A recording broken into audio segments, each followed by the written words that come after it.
Welcome to கலாஸ் கறிவேல். இன்றைக்கி நம்ம special என்னென்னா ஹெல்த்தியான ஒரு தோசை தான். கோதுமை ரவையில் தான் தோசை பண்ண போகிறோம். பாருங்கள், இந்த அருமையான தோசை நல்ல சாஃப்டாக இருக்கும், சாப்பிட்றதுக்கும் நல்ல டேஸ்ட்டாக இருக்கும். இந்த கோதுமை ரவையில் நம்ம கிச்சடி பண்ணுவோம், உப்புமாலாம் பண்ணுவோம். இந்த பாருங்கள், இந்த மாதிரி சாஃப்டான தோசையும் பண்ணலாம், அடை தோசை பண்ணலாம். அப்போ இந்த வீடியோ ஃபுல்லாக பாருங்கள், இது எப்படி பண்ணுறதுங்கிறது பார்க்கலாம். இது கூட உங்களுக்கு சாம்பார் சட்னி எது வச்சு வேணாலும் சாப்பிட்லாம். ஓகே, இப்போ அதுக்காக நான் ஒரு பவுல் எடுத்துருக்கிறேன். அதில் 1 கப்பு வீட் ரவை, கோதுமை ரவை எடுத்துருக்கிறேன். அதை நல்லா வாஷ் பண்ணி வச்சுருக்கிறேன். ஒரு மிக்ஸி ஜார் எடுத்துகிட்டு அதில் 4 காஞ்ச மிளகா சேர்க்குறேன். ஒரு 5-6 சின்ன வெங்காயத்தை சேர்த்துடலாம். ஒரு சின்ன பீஸ் இஞ்சி சேர்த்துடலாம். அதை வேணால் கட் பண்ணியும் சேர்த்துக்கலாம். 1 டீஸ்பூன் சீரகம். இது எல்லாத்தையுமா க்ரஷ் பண்ணிவிட்டு வந்துடலாம். பாருங்கள், இந்த மாதிரி பண்ணிட்டேன். இப்போ நாம் இது கூட எடுத்து வச்சுருக்கக்கூடிய அந்த ரவையை சேர்த்துடலாம். ரவையெல்லாம் அதில் சேர்த்துட்டேன். இதில் 2 டீஸ்பூன் அரிசி மாவு சேர்க்குறேன். நம்ம இடியாப்பத்துக்கெல்லாம் வாங்கி வைப்போமே அந்த அரிசி மாவு, அது ஏன்னா அந்த ரவையோட வழுவழுப்பு தன்மை இல்லாமல் இருக்கிறதுக்காகத்தான் அது சேர்க்குறது. 2 டீஸ்பூன் சேர்த்தா போதும். தண்ணி சேர்த்து நல்லா அரைச்சிடலாம். அரைக்கிறது நீங்கள் கொஞ்சம் கொரகொரப்பாக இருந்தாலும் பிரச்சனை இல்லை. பாருங்கள், ஃபைனாக அரைக்கணும்னு தேவையில்லை. கொஞ்சம் மாவும் கொஞ்சம் இந்த நம்ம இட்லி மாவு இருப்போமே அந்த மாதிரி இருந்தால் பிரச்சனை இல்லை. அதை ஒரு பவுலில் சேர்த்துடுறேன். மிக்ஸி ஜாரில் கொஞ்சமாக தண்ணி சேர்த்து அதையும் சேர்த்துட்டேன். இப்போ தேவையான தண்ணி, 1 கப் தண்ணி எடுத்தப்போ இவ்வளோ மீதி இருக்குது எனக்கு. அதை சேர்த்து நல்லா மிக்ஸ் பண்ணி வச்சுருக்கிறேன்.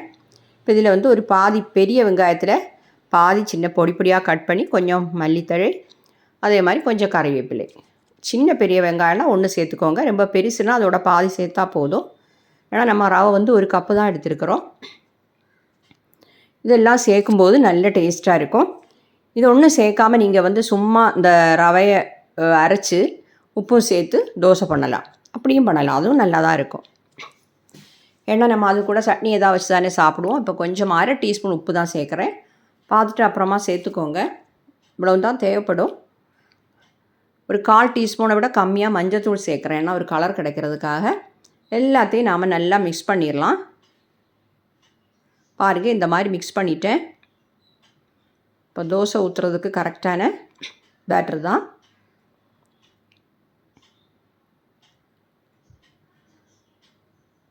இப்போ நான் சொன்ன மாதிரி நீங்கள் இந்த இன்க்ரீடியன்ஸ் எல்லாம் சேர்க்காமல் சும்மா கோதுமை ரவையை அரைச்சி உப்பு சேர்த்தே தோசை சுட்டால் அருமையாக இருக்கும். இப்போ ஒரு தோசை பேன் சூடு பண்ண வச்சுருக்கிறேன். தோசை ஊற்றிட வேண்டியது தான். பேன் நல்லா சூடாகட்டும். ஆயில் சேர்ந்தால் க்ரீஸ் பண்ணி கொடுக்குறேன்.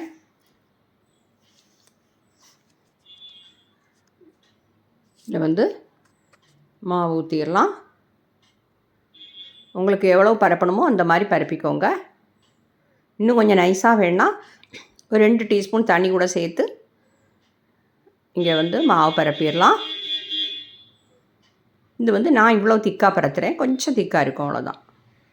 நான் இது இப்படி பண்ணாலும் நல்லா தான் இருக்கும்.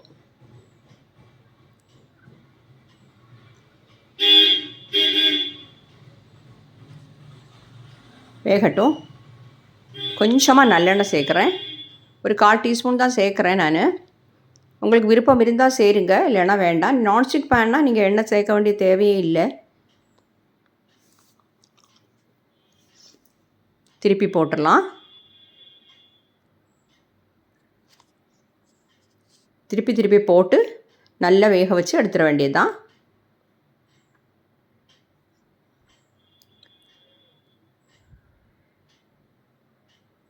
பாருங்கள், ஒரு சைடெலாம் சுவந்து நல்லா வெந்துடுச்சு. நம்ம மாற்றிடலாம். பார்த்திங்களா, அருமையாக கிடச்சிருக்கு கோதுமை ரவை தோசை. அடுத்ததும் இப்படியே பண்ணிடலாம்.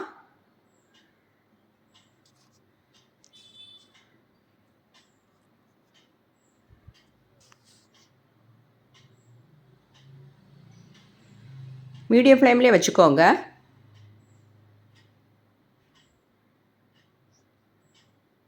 இதில் வந்து நாம் பருப்பெல்லாம் சேர்த்து அடை தோசை மாதிரியும் பண்ணலாம். பருப்பெல்லாம் ஊற வச்சு இதையும் ஊற வச்சு இங்கே வந்து அடை தோசை நம்ம பண்ணுவோமே அந்த மாதிரியும் பண்ணலாம். அரிசிக்கு பதிலாக இதை சேர்த்து அதுவும் நல்ல டேஸ்ட்டாக இருக்கும். நிறைய வெரைட்டி பண்ணலாம் இந்த கோதுமை ரவையில். பாருங்கள், இதுவும் வந்து நல்லா செவந்து வந்துடுச்சு. இதையும் மாற்றிடுறேன். நம்ம அருமையான கோதுமை ரவை தோசை சூப்பராக ரெடி ஆகிடுச்சு. சாம்பார், சட்னி உங்களுக்கு எது பிடிக்குமோ அதை வச்சே சாப்பிட்லாம். இல்லை இது மட்டும் தனியாகவும் சாப்பிட்லாம். ஏன்னா நம்ம வந்து இதில் காரம், உப்பு எல்லாமே இருக்குது. அதனால் தனியாகவே சாப்பிட்றலாம். ஓகே. அப்போ இந்த வீடியோ உங்களுக்கு எல்லாருக்கும் பிடிச்சிருக்கும்னு நினைக்கிறேன். என்னுடைய சேனல் இது வரைக்கும் நீங்கள் சப்ஸ்கிரைப் பண்ணலைன்னா தயவு பண்ணி சப்ஸ்கிரைப் பண்ணுங்கள். லைக் பண்ணவும், ஷேர் பண்ணவும், கமெண்ட் பண்ணவும் மறந்துடாதீங்க. அடுத்தது ஒரு நல்ல வீடியோவுமா திரும்பவும் சந்திக்கலாம். Okay, thank you.